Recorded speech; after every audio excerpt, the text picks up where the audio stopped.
आज की ये सत्य घटना आपको ये मैसेज ज़रूर दे देगी कि जितना भी हम भगवान के साथ बुरा करें, भगवान हमेशा हमारे साथ रहते हैं।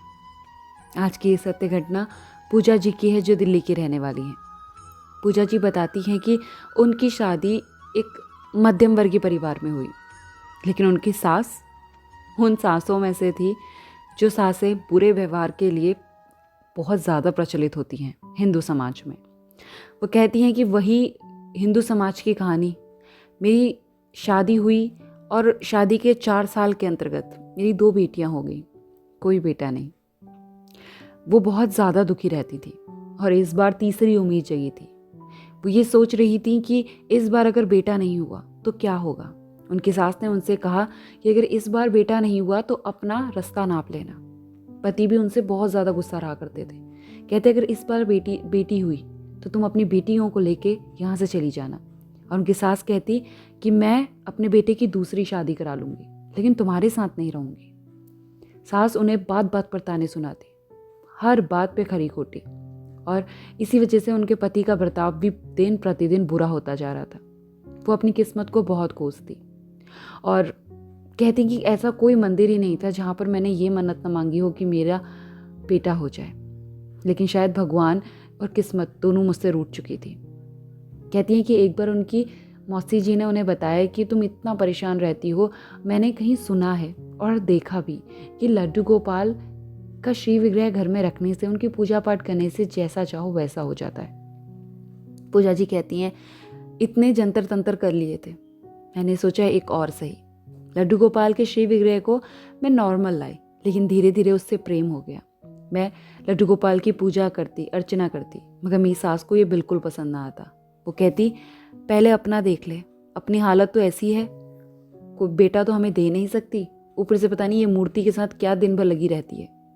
चलो, काम चोरी करने का एक और रास्ता मिल गया। सास जो मर्जी कहती, लेकिन पूजा जी ने पूजा करना नहीं छोड़ा। वो सुबह 4:30 बजे उठ जाती, घर का करती, फिर अपने लड्डू गोपाल की सेवा करती। लड्डू गोपाल उनकी सेवा से प्रसन्न थे। वो कहती हैं कि इस बार उन्हें पूरी उम्मीद थी कि उनकी बेटा होगा। लड्डू गोपाल भी मान लिए थे, लेकिन इस बार भी बेटी हुई। जैसे ही बेटी हुई तो उनकी सास ने जो उनसे कहा था कि देखती हूँ तेरे ये लड्डू गोपाल की मूर्ति कितना चमत्कार करती है, उन्हें डर लगने लगा कि अब न जाने उनके साथ क्या होगा। उनकी सास ने लड्डू गोपाल को उठाया और वहाँ से थोड़े से पास के गाँव में कुआं था, वहाँ जाके फेंक आई और कहने लगी छुटकारा मिल गया उस मूर्ति से, अब बारी तेरी है। और ऐसा कह के पूजा जी को और उनकी बेटी को, नवजात बेटी को, घर से बाहर धक्के मार के निकाल दिया। जब वो धक्के मार रही थी तो उनके कपड़े, कुर्ती एक खूंटी पर लगी, जिससे वो कपड़ा फट गया और वहाँ से निकाल दिया। अब वो नंगे पैर फटे पुराने कपड़ों से अपनी पासी के घर में मौसी जी रहती थी, उनके पास चली गई। मौसी जी ने उनकी हालत देखी तो सभी हाल पूछा। उन्होंने रोते रोते सभी हाल बताया। मौसी जी ने कहा तुम किसी बात की चिंता मत करो, तुम आओ अंदर, और उन्हें नए कपड़े दिए, दवाइयाँ दी, बच्चे को दूध दिया। उस दिन तो वो वहाँ पर रहीं। उनकी मौसी ने कॉल कर दिया और पूजा जी के पिताजी को सभी हाल बतलाया। पूजा जी के पिताजी अगले दिन अपनी बेटी को वहाँ से ले गए और पूजा जी के ससुराल में कॉल कर कर काफ़ी कुछ कहा और कहा कि वो दोनों बेटियां जो पूजा जी की हैं हम उन्हें भी ले जाएंगे, लेकिन सास ने उन्हें भी गालियां दी। अब पूजा जी को चिंता थी तो केवल अपने लड्डू गोपाल की। वो कहती हैं कि मुझे ऐसा लगा जैसे मेरे पैरों तले ज़मीन खिसक गई है और अब मैं क्या करूं, किसके पास जाऊं, कोई चारा नहीं मिल रहा था।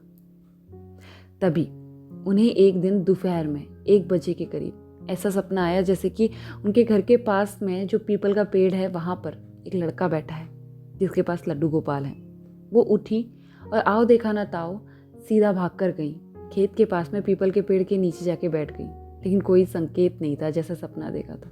वो वहाँ बैठकर रोने लगी और तभी वो कहती हैं कि उनकी थोड़ी देर के लिए वहीं आँख लग गई। जब वो उठी तो वहाँ पर एक लड्डू गोपाल का श्री विग्रह था।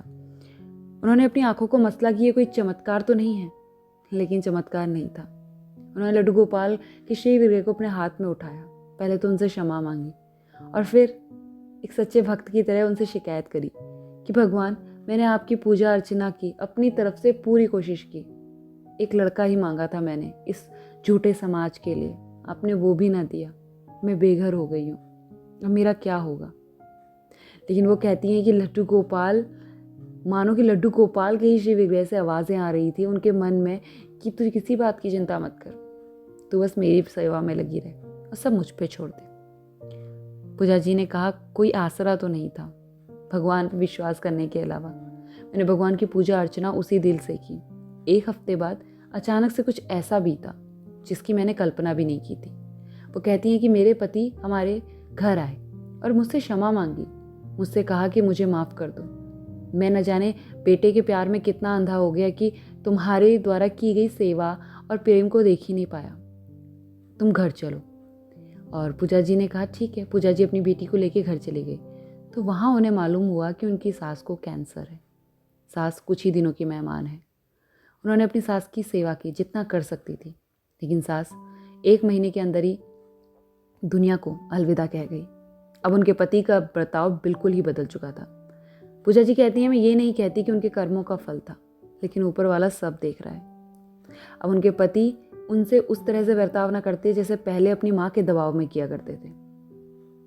भगवान की कृपा से वो फिर से गर्भवती हुई और इस बार उनके गर्भ से लड्डू गोपाल जैसा एक नन्हा सा बालक हुआ। वो कहती हैं, अब हम सब खुश हैं। हाँ, माना कि थोड़ी बहुत तंगी रहती है, मगर लड्डू गोपाल है ना, जैसे उन्होंने अभी तक सब कुछ ठीक किया वैसे ही आगे वो देख लेंगे। तो पूजा जी ने ये पूरी कथा सुनाई और उसके बाद उन्होंने कहा कि जो भक्त लड्डू गोपाल की सेवा में लगे हुए हैं ना, भगवान उन्हें कभी निराश नहीं करेंगे। ज़रूरत है तो संयम रखने की। जैसे उनका संयम का बांध टूट रहा था, उससे पहले भगवान ने नैया को संभाल लिया, वैसे आपका विश्वास टूटने से पहले भगवान अपना चमत्कार दिखा देंगे। तो आज की सत्य घटना पूजा जी की। धन्यवाद पूजा जी, हमारे साथ ये प्यारी सी कहानी सत्य घटना को शेयर करने के लिए। आपके पास भी अगर कोई अच्छी शेयर कहानी है तो शेयर कीजिए हमारे साथ। जल्द लौटूंगी एक अच्छी सी सत्य घटना के साथ। अगर चैनल को सब्सक्राइब नहीं किया तो सब्सक्राइब इट ऐसी सत्य घटनाओं के लिए, और share with your friends, like it. और जल्द लौटूंगी, तब तक अपने लड्डू गोपाल का ख्याल रखिए, लगे रहिए उनकी भक्ति में, और जाते जाते कमेंट में लिखना ना भूलिएगा। श्री कृष्णा, राधे राधे।